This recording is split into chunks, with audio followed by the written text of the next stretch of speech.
শেখ হাসিনাকে রাজনীতির জাদুকর বললেন ওবায়দুল কাদের। আওয়ামী লীগ সভাপতি ও প্রধানমন্ত্রী শেখ হাসিনাকে ম্যাজিশিয়ান অব পলিটিক্স অর্থাৎ রাজনীতির জাদুকর বলে আখ্যা দিয়েছেন দলটির সাধারণ সম্পাদক ওবায়দুল কাদের। রোববার ২৩ জুন বিকেলে রাজধানীর সোহরাওয়ার্দী উদ্যানে আওয়ামী লীগের ৭৫তম প্রতিষ্ঠাবার্ষিকী উপলক্ষে আয়োজিত আলোচনা সভায় তিনি এ মন্তব্য করেন। ওবায়দুল কাদের বলেন, আমাদের নেত্রী বঙ্গবন্ধু কন্যাকে আজকে বলি, তিনি হচ্ছেন ম্যাজিশিয়ান অব পলিটিক্স।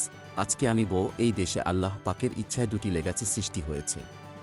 একটা হলো বঙ্গবন্ধু, তিনি নেই, তার কন্যা আছেন। আরেকটা লেগাছি আমাদের অর্থনীতির মুক্তি, যা ধারণ করে আছেন আমাদের প্রধানমন্ত্রী জননেত্রী শেখ হাসিনা। তিনি বলেন, শেখ হাসিনার সবচেয়ে কীর্তি নিজের টাকায় পদ্মা সেতু। বিশ্বব্যাংক আমাদের চোর অপবাদ দিয়ে সরে গিয়েছিল। সেদিন বঙ্গবন্ধু কন্যা সংসদে দাঁড়িয়ে বলেছিলেন, আমি নিজের টাকায় পদ্মা সেতু করব। তিনি প্রমাণ করেছেন, আমরা বীরের জাতি, আমরাও পারি। তিনি আরও বলেন, আসুন আমরা সবাই মিলে বঙ্গবন্ধু কন্যার হাতকে শক্তিশালী করি। ষড়যন্ত্র চলছে। আজকে একটি দল অন্তর্জালায় জ্বলছে। জ্বালারে জ্বালা, অন্তর্জালা। ওরা দিনের আলোতে রাতের অন্ধকার দেখে, ওরা পূর্ণিমার রাতে অমাবস্যার অন্ধকার দেখে, ওরা উন্নয়ন দেখতে পায় না।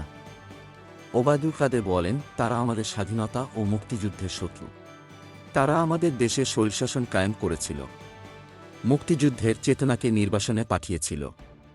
১৫ ও ২১ আগস্টের মাস্টারমাইন্ড তারা।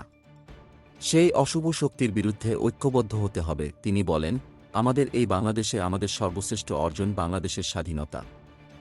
সেই অর্জনের জনক জাতির পিতা Bangabandhu Sheikh Mujibur Rahman. Golam Mostafa, desk report, BE news, Dhaka.